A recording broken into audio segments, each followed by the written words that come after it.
Bonsoir chers amis et bienvenue à cette nouvelle vidéo où il sera question pour nous d'aborder un sujet très important, le système d'alarme des vidéosurveillance. Dans cette vidéo, nous allons voir comment mettre en place un système de vidéosurveillance dans dans un bâtiment. Sans toutefois tarder, nous allons commencer à présenter le périmètre, n'est-ce pas, à surveiller.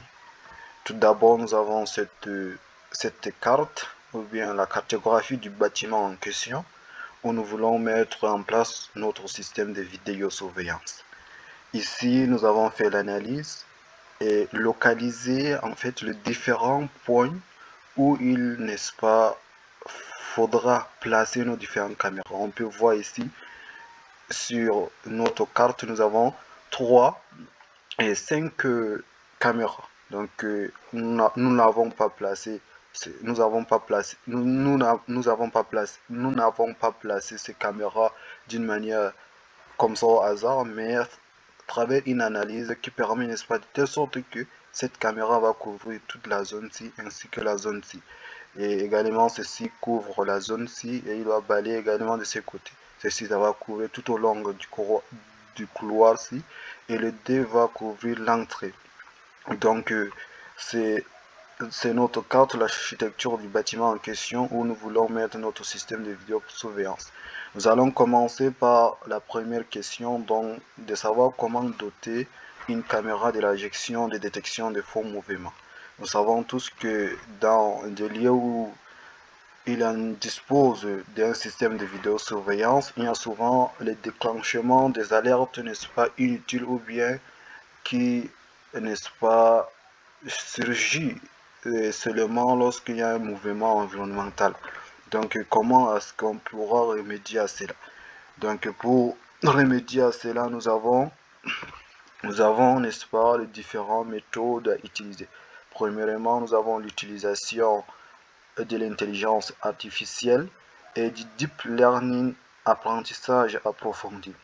Maintenant, pour doter une caméra de la gestion de détection des faux mouvements, l'approche principale va consister à intégrer des technologies d'analyse vidéo avancées qui, n'est-ce pas, vont permettre de distinguer le mouvement réel des perturbations environnementales ou des mouvements non pertinents.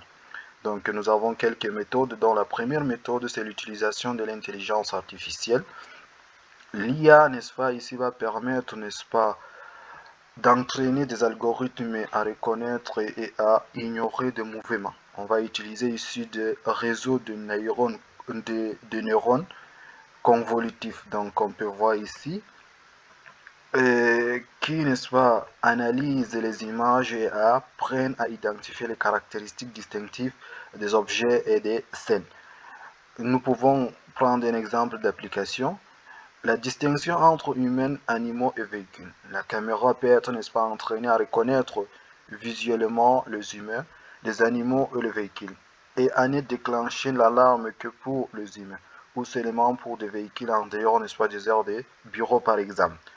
Il peut également être entraîné pour ignorer le mouvement des feuilles, de pluie ou des neiges.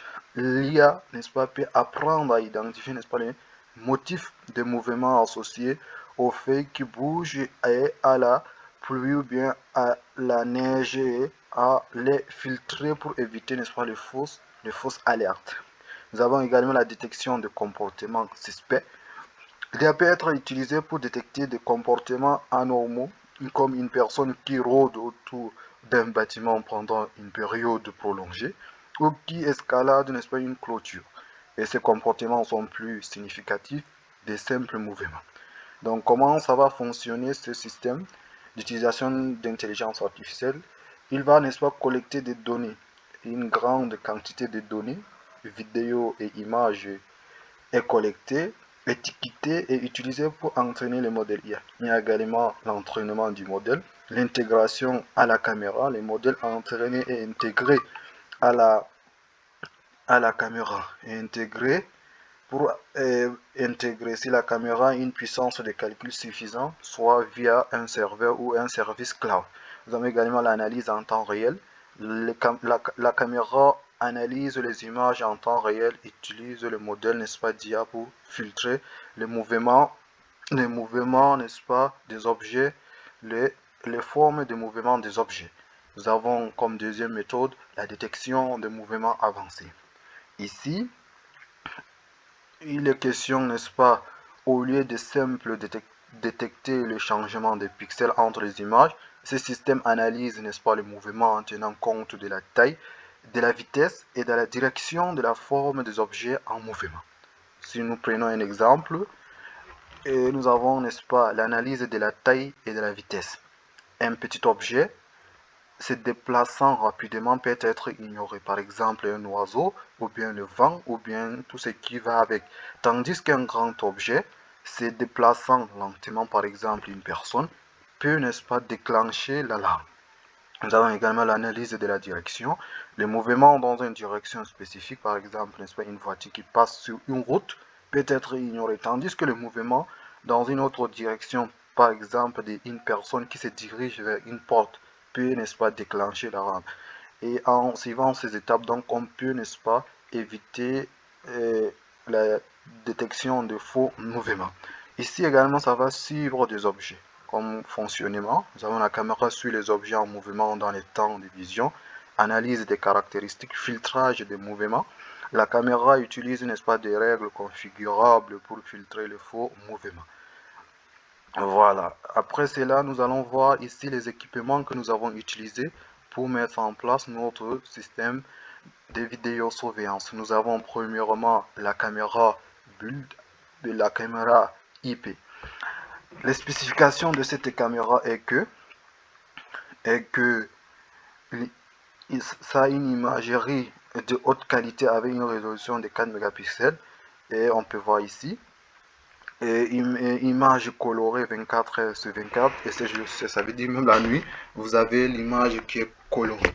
Nous avons également résistance à l'eau et à la poussière, technologie donc en ce qui concerne l'environnement. Comme caractéristique, capteur d'image CMOS à balayage progressif de 13 sur 3 pouces, une max résolution de 2560 x 1440 et une réglage de 360 degrés rotatif et une lentille focale fixe de 2,8 mm. La vidéo courante principale est de 50 Hz et de sous-fixe de 50 Hz. Et le rôle de cette caméra dispositif, c'était un dispositif essentiel permettant, n'est-ce pas, de surveiller des zones suspectes en temps réel tout en enregistrant des séquences vidéo. Sa capacité de vision nocturne ClearView garantit, n'est-ce pas, des images en couleur même dans des conditions de faible luminosité. Le prix de cet appareil au Cameroun est estimé à 55 000 francs CFA l'unité. Comme deuxième équipement, toujours la caméra, nous avons la caméra DOM. Et cette caméra a une spécification, ça a également un capteur d'image haute qualité. Et la principale spécification, c'est la détection des silhouettes humaines et véhicules. Nous avons également le stockage embarqué, ça veut dire que ça prend en compte, ça a une mémoire, une carte qui est intégrée, que vous n'avez pas à utiliser de disque dur si vos images ne sont pas lourdes. Nous avons comme caractéristique de cet appareil, ça a presque les mêmes caractéristiques que la caméra IP. Cette caméra, n'est-ce pas, permet de la surveillance et caméra de surveillance conçue, n'est-ce pas, pour capturer des images de haute qualité même dans les conditions de faible éclairage grâce à sa technologie ClearView. Et le prix également est de 55 000 sur le marché camerounais. Nous avons le troisième équipement qui est l'équipement NVR. NVR, c'est les spécifications, c'est que c'est la caméra réseau tierce prise en charge jusqu'à 12 mégapixels d'enregistrement de résolution prise d'un canal HDMI 4K 3840 x 2160 et un canal VGA. Comme caractéristique, il a comme vidéo output HDMI VGA dans port de sortie video input IP up to 16 channel résolution 4K et c'est un HDD interface des SATA pour IP to 6 Tb hard driver POU port et 8 indépendance POI network interface. N'est-ce pas le rôle de cet équipement? Le DS7060NU12 est un enregistreur vidéo en réseau NVR, n'est-ce pas, qui permet de gérer et d'enregistrer les flux vidéo provenant, n'est-ce pas, des caméras IP. Son rôle principal est de centraliser la surveillance vidéo, de stocker les enregistrements. Son prix sur le marché camerounais est estimé à 135 000 francs CFA. Nous avons comme d'autres équipements le disque dur. Le disque dur jusqu'à 64 caméras HD à flux unique. Pour une surveillance accrue, éjection proactive du stockage à l'aide de WDDA. Capacité de charge de travail allant jusqu'à 180 teraoctets par année. Jusqu'à 64 caméras par disque pour, n'est-ce pas, les systèmes de vidéosurveillance dotés de plus de 8 baies. Comme caractéristique, ça a la capacité de 6 Tera, connecteur SATA, autour du transfert IP to 175 Mbps par seconde. Record d'une technologie c'est CMR, temps de fonctionnement c'est 0 degré to 64 degrés, disque speed, ben on voit que c'est résistant. Son rôle, n'est-ce pas, principal est de fournir un stockage fiable et optimisé pour l'enregistrement vidéo continu des systèmes vidéo. Le prix est de 110 000 francs CFA sur le marché camerounais. En dernier, comme équipement, nous avons le câble Ethernet et le FTP 4650 mètres. Catégorie caractéristiques. Catégorie CAT6. Calibre, n'est-ce pas, du conducteur AWG23. Type de gain PE. Type de blindage, n'est-ce pas, FTP. N'est-ce pas, son rôle c'est pour connecter les caméras à l'enregistreur. Donc le prix de 13 500 francs CFA. Donc après avoir présenté les équipements, nous pouvons faire une évaluation économique pour comparer les deux systèmes.